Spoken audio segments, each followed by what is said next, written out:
예, 한 목소리 같이 읽읍시다. 시작. 자녀들아, 주 안에서 너희 부모에게 순종하라. 이것이 옳으니라. 내 아버지와 어머니를 공경하라. 이것은 약속 있는 첫 계명이니 이로써 내가 잘되고 땅에서 장수하리라. 또 아비들아, 너희 자녀를 노엽게 하지 말고 오직 주의 교훈과 훈계로 양육하라. 예. 오후 시간이 이제 엄청 피곤할 때가 됐는데 또 더구나 이거 뭐 십계명 공부하니까 더 재미가 없어요. 제가 어떤 때는 다른 거 할까 생각하다가도 그건 내 생각이지, 그렇죠? 이 과정을 우리에게 허락하신 하나님이 이 과정을 통해서 우리를 하여금 정말 하나님 말씀에 순종하는 사람 만드시기를 원하시고 우리가 그렇게 되기를 원하실 겁니다. 예.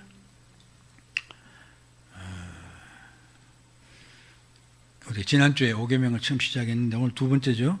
지난주에는 5계명이 무엇이냐 하는 그런 제목이었습니다. 즉 내 부모를 공경하라고 5계명에서 말하는데 그 하나님의 명령은 하나님이 인간들에게 주신 권위를 존중하라는 계명이다. 우리 그렇게 살펴봤습니다. 하나님께서는 인간들에게 크게 세 가지 조직을 주셨다. 기구를 주셨다. 가정, 교회, 국가다. 이 기관들을 주시고 그 기관들에게는 각각 다스린 자를 주셨다. 그래서 우리는 성도들은 그들의 권위를 인정하고 존중해야 된다. 그렇게 하는 것이 하나님께 순종하는 것이다. 그것이었죠. 우리 로마서 13장 1절 2절에 보면 1절은 바로 그 국가의 권위를 인정하라 하고 2절에 보면 그 권세를 거스르는 자는 하나님의 명령을 거스르매니 거스르는 자들은 심판을 좌취하리라. 이렇게 말합니다. 그러니까 국가나 세워진 기관의 권위를 인정하지 않으면 하나님을 순종하지 않은 것이고 심판을 받는다. 명백히 그렇게 말하고 있습니다. 자, 오늘은 이제 더 나아가서 5계명이 명하는 것이 무엇인지 살펴보도록 하겠습니다. 제5계명에서 명하는 것은 무엇인가? 제5계명은 각 사람에게 윗사람으로서 평등한 사람으로서 각각의 지위와 관계에 속할 것과 그 명예를 보존하고 의무를 다할 것을 명한다. 예, 이걸 의미는 마찬가지지만 아무튼 그 영어 원문을 가능하면 그 원뜻대로 번역을 하니까 이렇게 번역이 되었습니다. 우리가 살펴보면 알 수가 있어요. 인간 세상에는 여러 가지 조직이 있어요. 기관이 있죠. 그 기관이 있으면 그 기관 조직을 구성하는 인원들이 있습니다. 근데 거기에는 계급이 있어요. 책임자가 있고 혹은 밑에서 일하는 사람 혹은 말단 이렇게 여러 가지 이제 계급이 있죠. 바로 그것을 말하는 것입니다. 여기서 윗사람이라는 것은 그런 조직이 있는데 윗사람으로서 그다음에 아랫사람 혹은 밑에 아랫사람으로서 혹은 평등한 사람은 우리 동료들 간의 관계를 말하는 것이죠. 우리는 여기에 다 누구든지 속합니다. 그렇죠? 그런데 우리가 그런 위치에 있는데 이 사람은 각각 자기 주의, 내가 중간에 있으면, 내가 다스린 사람이면 혹은 내가 다스림을 받는 사람이면 그거죠. 각각의 주의와 관계에 속하라. 즉 내게 현재 주어진 그 주기에 속해야 된다는 것입니다. 그렇게 하고 그 주기에 주어진 명예를, 직무를, 직권을 보존하고 내가 어느 위치에 속했든지 그걸 다 하라는 것입니다. 그게 그것이다 이 말입니다. 즉 5계명은 인간관계를 어떻게 유지해야 하는가에 관한 계명이다. 이 계명이 우리에게 요구하는 것은 우리에게 주어진 가정, 사회 그리고 국가에서 각자가 처한 위치에서 하나님께서 주신 권위를 인정하고 그 권위를 인정할 뿐만 아니라 영예롭게 해야 된다. 어떻게? 내가 밑에 사람이 윗사람을 존경함으로, 공경함으로 영예롭게 해야 되고, 내가 내 일을 다 함으로 주어진 직위를 영예롭게 해야 된다. 그렇기 때문에 자기가 수행해야 될 의무를 온전히 수행해야 된다. 그러니까 이 세상에 속한 모든 인간이 자기 처한 위치에서 자기 일을 제대로 하라 이것이죠. 그리고 위에 있는 권위는 인정하고 아래 사람 돌보고 하는 그런 것을 통해서 이 사회가 유지된다는 것입니다.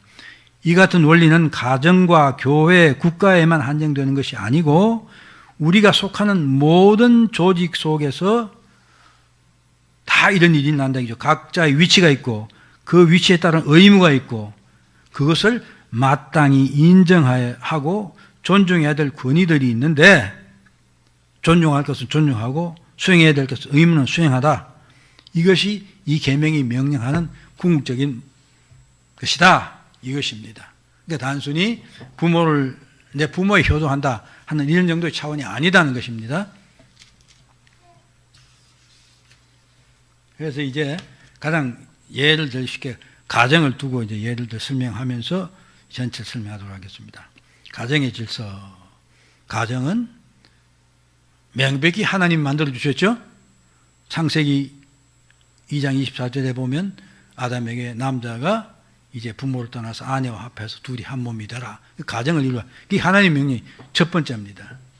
지난 시간에 그렇게 말했죠. 하나님이 제일 먼저 가정을 만들어 주셨고 그 다음 교회, 그 다음 국가를 만들어 주셨다. 그런 것을 우리가 봤습니다. 그리고 그 가정을 통해서 인간이 생육하고 번성하도록 복을 주셨습니다. 또 그 가정을 다스리는 권한을 부모에게 주었습니다.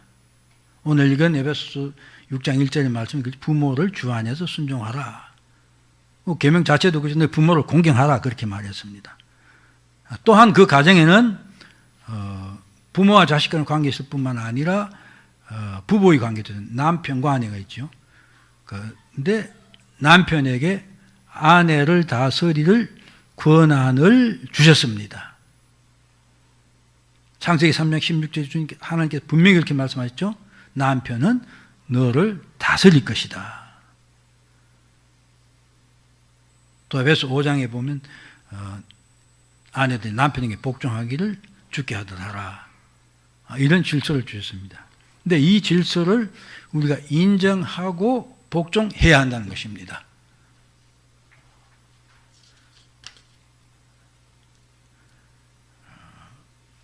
여기도 여자분들이 더 많은데 내 시간 말했지만 이 명령에 의의가 없습니까? 예? 아우, 아멘. 감사합니다. 예. 아멘입니다. 예? 분명히 그랬죠. 남편에게는 예수님이 교회를 사랑하고 좀 아내를 사랑하라고 했어요.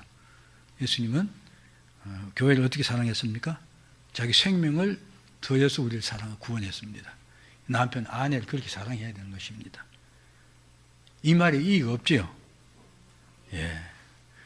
근데 참으로 어려운, 순종하기 어려운 계명 생각 안 됩니까?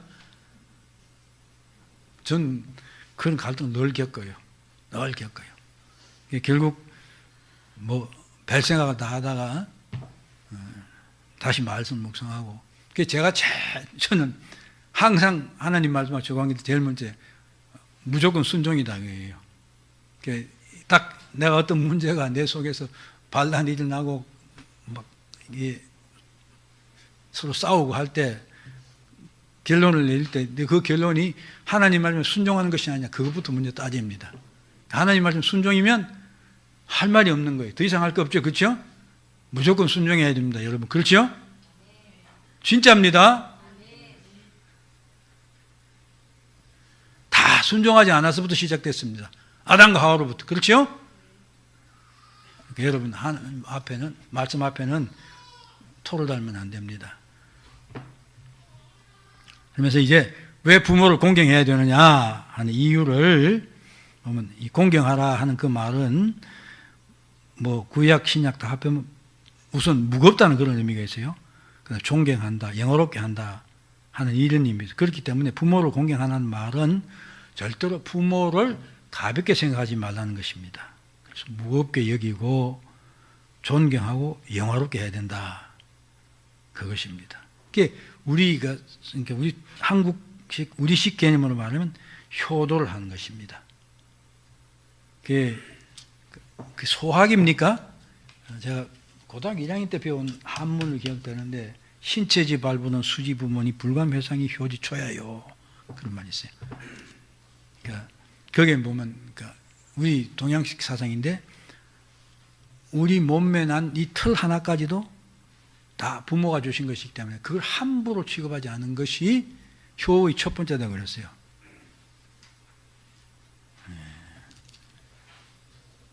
그래서 몸을 함부로, 부모 주신 몸을 글쎄 뭐 뜯어고치고 하는 것, 그래서 문신하는 것, 그런 것도 잘 생각해 봐야 돼요.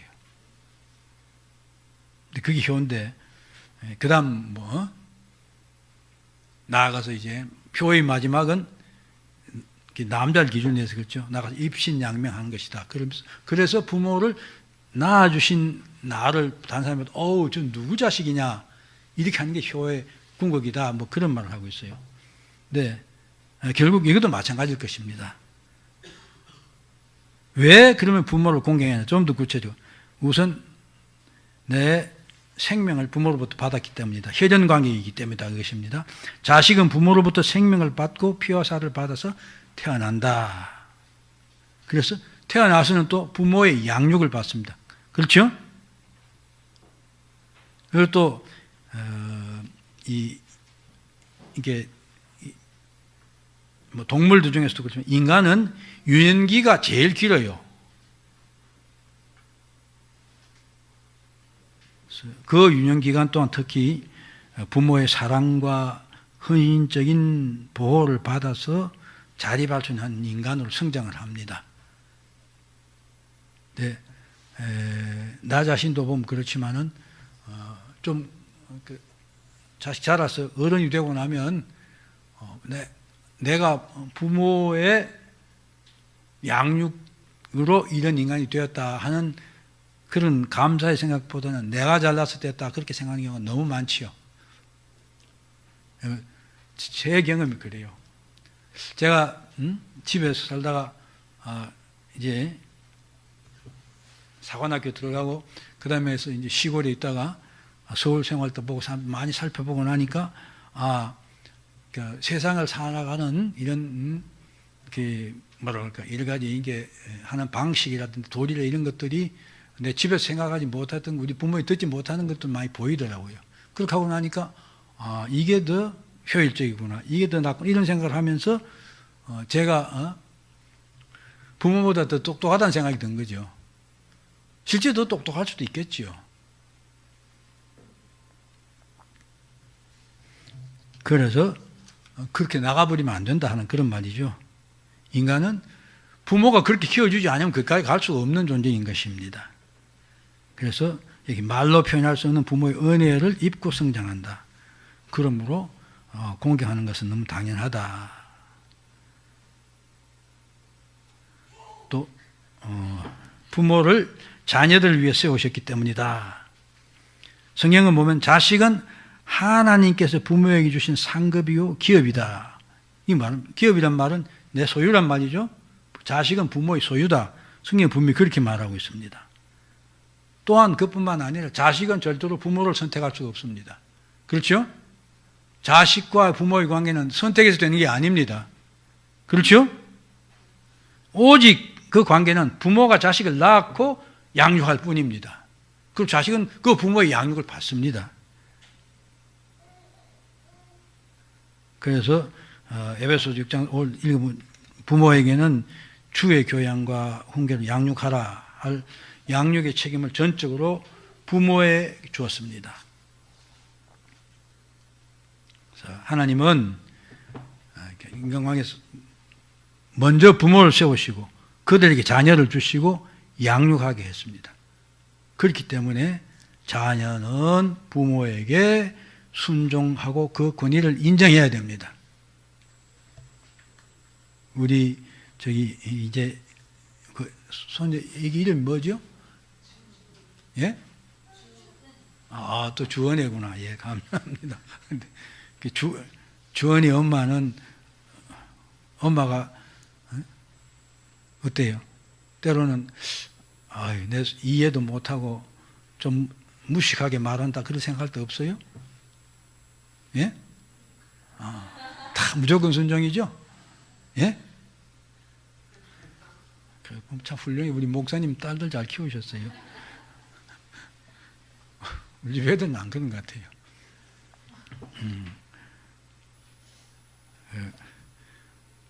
내가 볼 때도 엄마가 무리한 요새 사람들이 그러니까 수용하고 수긍하고 해야 할 만한지 아는 것들을 하도록 요구를 해요.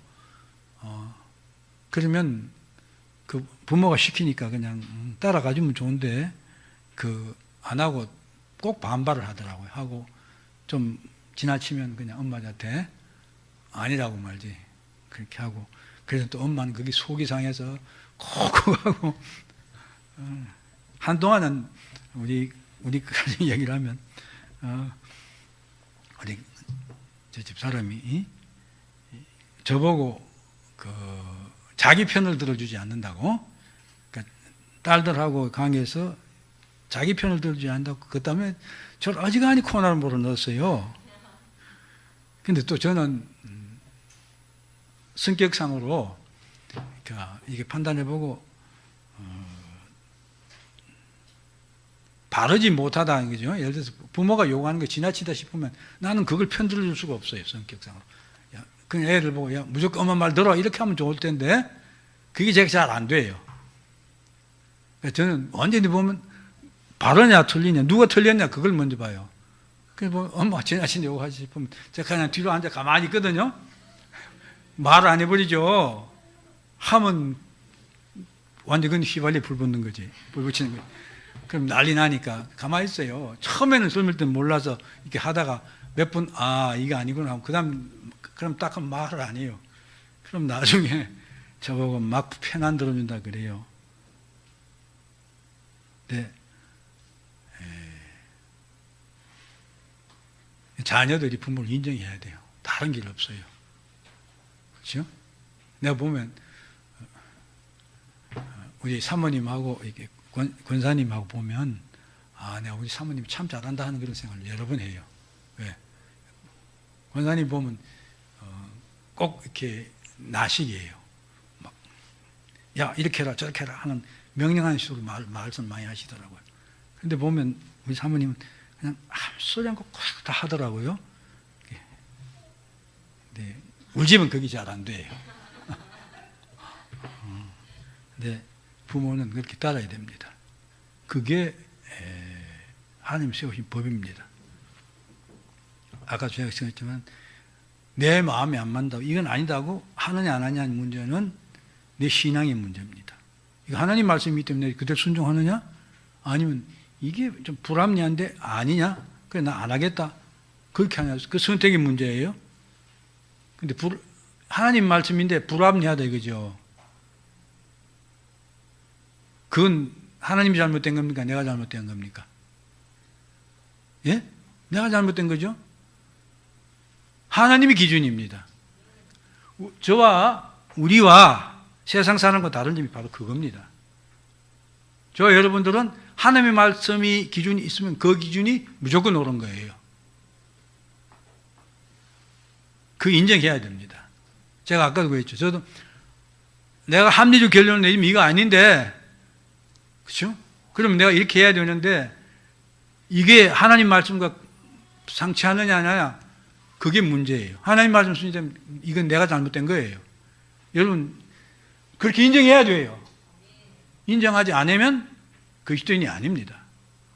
오늘 말라기도 그걸 굉장히 이야기 많이 하고 있죠. 이스라엘 백성은 언제 자기들 신앙이 잘못되다 인정한 적 있나요? 하나님 입장에 보면 아니죠. 하나님 말씀만 순종하라는 것입니다. 저 여러분들이 오늘 이 말씀 보면서도 내가 여기에 순종하냐 아니냐 그렇게 항상 결정해야 됩니다. 그래서 세 번째 있는 말이 하나님이 명하신 옳은 일이라는 거예요. 부모를 공경하는 건 하나님이 명하신 일인데 거기 성경이 옳은 일이다 분명히 이렇게 말하고 있어요. 하나님께서 인간을 번성하는 제도로 가정을 주시고 그 가정에서 자녀들을 하나님의 훈계와 교훈으로 양육하여 하나님의 백성을 만들도록 부모에게 그 사명을 주셨고 그 권한과 권위를 부모에게 주셨습니다. 그 하나님이 하신 일입니다. 그렇게 하고 자녀들에게는 부모를 공경하라. 그래서 여기 보면 부모를 공경하는 것은 인간의 우리가 자유의지를 가지고 자율적인 행위이기 때문에 하는 것이 아니라 그 이전에 하나님이 명령하신 신율적인 행위예요. 예? 하나님 정하신 율이다 이것입니다. 내가 옳다 그러다 가치 판단을 넣기 전에 하나님께서 그렇게 정하신 법이다 이것입니다.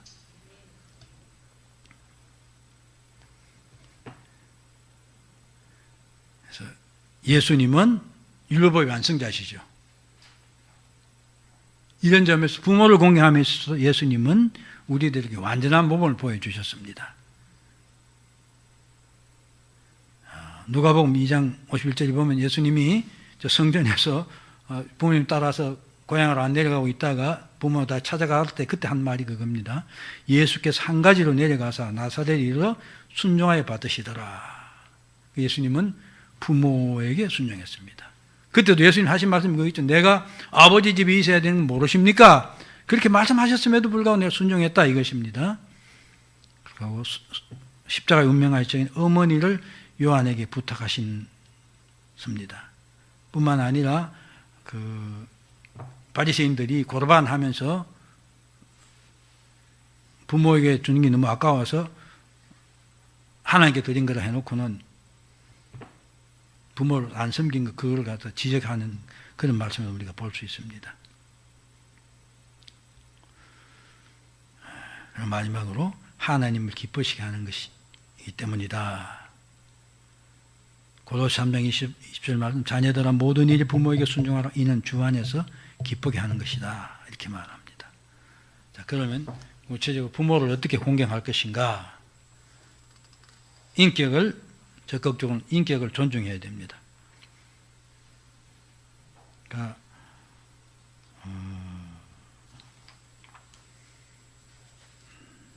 네. 참 부모의 인격을 존중해야 되는데 우리가 정상적일 때는 그렇게 별 문제가 없는 것 같아요. 그런데 이제 치매 걸리죠. 노인의 치매 걸려요. 그런 거 하면 질병 때문에 사람 잃을 수 있나 할 정도가 됩니다. 저는 제 어머님이 이게 뭐 거의 의식도 없는 상태에서 요양실에서 6, 7년 정도 계셨어요. 예. 그러니까 이렇게 가보면서 내가 이 어머니 어떻게 돼야 될지 잘 모르겠더라고요. 예? 뭐 누워서 오래 누워 있으니까 이렇게 막 다 굳어버려요. 몸이 굳어가지고 관절이 있기 때문에 그래서 이게 음식 완전 의식 없는 사람은 음식을 못 먹는데 음식은 엄청 잡수셔요. 근데 뭐 그 다음엔 아무것도 아니고 그러면서 그냥 세월 가는 거예요. 그때 내한테 갈등이 많이 생기더라 이것입니다. 내가 어떻게 뭐 다 아무런 방법이 없잖아요. 그냥 하나님께서 본인도 힘들고 할 텐데 편히 데리고 가시면 좋겠는데 그렇잖아요. 그때 저도 깨달은 그것입니다. 결국 하나님이 이 과정을 통해서 나를 하나님의 사람으로 생각하고 살아가게 만들게 하시구나. 그렇게 결국 깨닫게 되더라고요. 참 그런 어려운 때가 있습니다.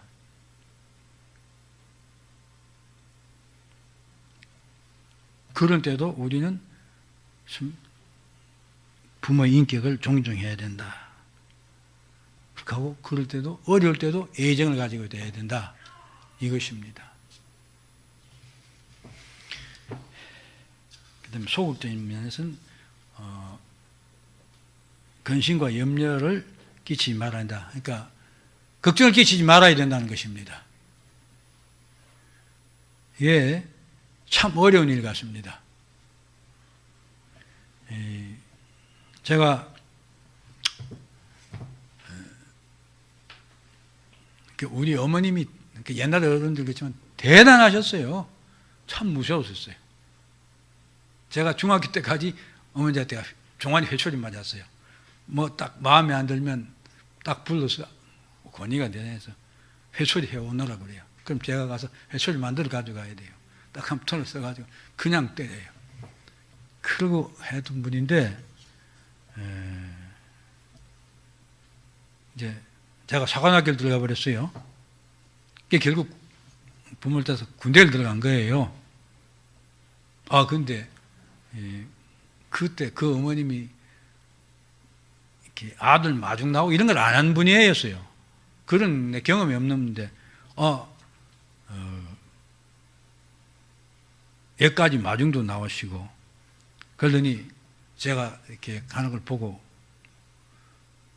가만 보니까 우시더라고요. 예? 그러니까 저는 뭐 제 생각하고 제 길 가는 건데 봤더니 그 어머님은 저 때문에 엄청 뭐죠? 혼자서 자식이 잘못되는 거 아닌가 하는 그런 염려 이런 것을 하신다는 거예요. 자식된 우리가 부모의 그 마음을 헤아려야 된다는 것입니다. 여기 성경에서는 에서가 야곱을 죽이려 한 사건 그것 때문에 부모를 근심하게 했다. 업신여기지 말아야 된다. 또 원망하지 말아야 된다. 여기에도 역시 에서가 이삭이 야곱을 모르고 축복하고 난 뒤에 에서가 와서 아버지를 원망하는 그런 장면들. 그 다음에 부모의 흠을 덮어야 된다. 우리 함의 저주를 받은 사건들 이런 것들인데 아무튼 우리가 부모를 근본적으로 내가 어떤 경우에도 공경하고 섬기겠다는 그 마음을 확고히 하지 아니하면 또 내가 그냥 내 편하게 생각하면 부모들이 마음에 근심을 끼치게 된다는 것을 알고 그런 일을 하지 않아야 된다는 것입니다.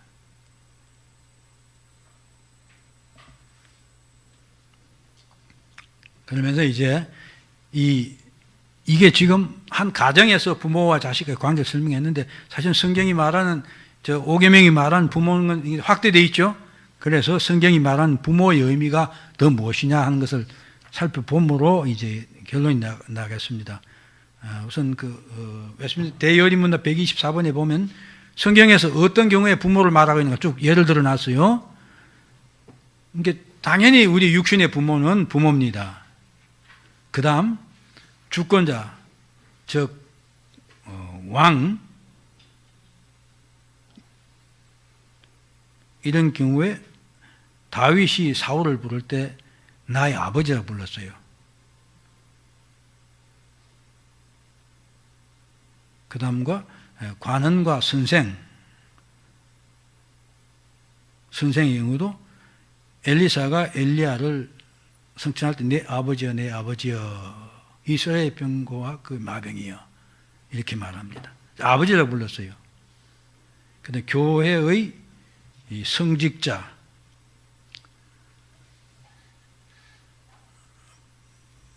바울이 고린도 교인들에게 내가 너를 낳았다. 내가 너의 아버지다. 그렇게 말한 것이죠.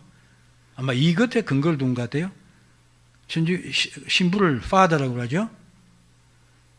요즘은 안 그런데만은 제가 좀 젊을 때 저기 제가 삼척에 있었던 적이 있는데 그때 뭐 신부들이 신도들에게 반말을 해요.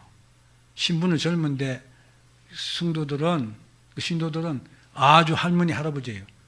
근데 여기서 절을 하고 하는데 꽉듯이 바치는데 신부는 반말을 하더라고요. 제가 아주 놀라 자빠질 뻔했어요. 근데 그렇게 아무튼 권위를 갖고 있어요. 아무튼 아마 이게 아버지를 하는 성지 아버지라는 거대에서 나온 것도 아닌가 그런 생각됩니다. 그 다음에 연륜을 가진 어른들을 대할 때 그 가진 아버지라 일반적으로 불렀다. 그 다음에 우리 직업상의 상전, 주인, 뭐 오나 이런 순종하라 그렇게 말했습니다. 결국 오계명이 말하는 이런 관점에서의 모든 관계에 있는 사람들을 다 부모로 여겨야 된다. 이 성경이 말하는 거 그것이다 이것입니다. 그리고 이제 성경에는 부모를 공경하는 자에게 받을 복, 우리 계명에 따라 있지만은 장수의 복을 주신다. 분명히 그렇게 말하고 또 형통하고 잘 된다. 자, 이제 말 맺겠습니다. 부모를 공경하는 것은 주 안에서 부모에게 효도를 다하는 것이므로 우리가 존경하고 순종하며 늙어서 잘 보살펴야 된다. 제가 앞서도 우리 어머님이 많이 나이가 많으셔가지고 될 때 참 보살핀다는 게 어렵다 하는 걸 느꼈습니다. 근데 잘 해야 된다 이것입니다. 그 한문 글자 보면요, 노인이란 밑에 효는 어떻습니까? 노인은 밑에 요거 떼고 자식 갖다 자자 붙이면 그게 효가 돼요. 그렇죠? 노인이라는 글자에 밑에 요거 빼내고 자식, 결국 효는 늙은 부모를 공양하는 것이다. 이렇게 되어 있는 것이 그런 한문 글자도 그런 의미를 갖는다 하는 것입니다. 그러므로 저와 여러분들은 아무튼 부모를 여기 제가 글자를 타자에 빠져면 하나님의 백성은 부모를 공경함으로 그 신앙이 되지 말아야 된다 이렇게 되는데 아니죠. 부모를 공경하지 않음으로, 않음으로죠. 않음으로 거짓 신앙인이다. 그러니까 부모를 공경하지 않으면 그건 거짓 신앙인이다 이 말이죠. 자, 그럼에도 이제 인본주의가 확고히 자리 잡은 이 시대에 지금의 최고의 가치는 누굽니까? 개인의 자유입니다. 그렇죠? 아직도 뭐 북한 같은 데는 김정은이를 섬기는 게 최고의 뭐 하다 하지만 이제 아니죠. 정상적인 인간들이 제일 발전시키는 건 개인의 자유입니다. 개인의 권리 자유가 최고의 가치입니다. 그런데 이게 신학에도 영향을 미쳐서 성경을 해석하는데 이것을 개인의 권리와 자유를 인정하는가 안 하는가에 따라서 해석을 다르게 한다 이것입니다. 그게 제일 큰 게 뭡니까? 우리 이 목사님 믿지만 여성 신학이에요. 여성 신학자들은 뭐라고 합니까? 사도 바울은 남성 우월주의자라고 분명히 말합니다. 그러면서 성경에서 그 관련된 구절들을 다 그렇게 해서 부정합니다. 즉 여자는 교회에서 잠잠하고 가정에서 배우라 하는 이런 말들을 사도 바울이 남성 우월자이기 때문에 한다. 그렇게 말하죠. 그러면서 여성의 교회에서 역할을 강조를 합니다. 여성의 교회의 역할이 크지요. 그러나 그것이 어느 한계까지인가는 성경이 말한 대로 해야 된다. 바로 그것입니다. 우리가 지난 시간에 제가 그랬습니까? 남쪽의 해방신학도 마찬가지죠. 아무튼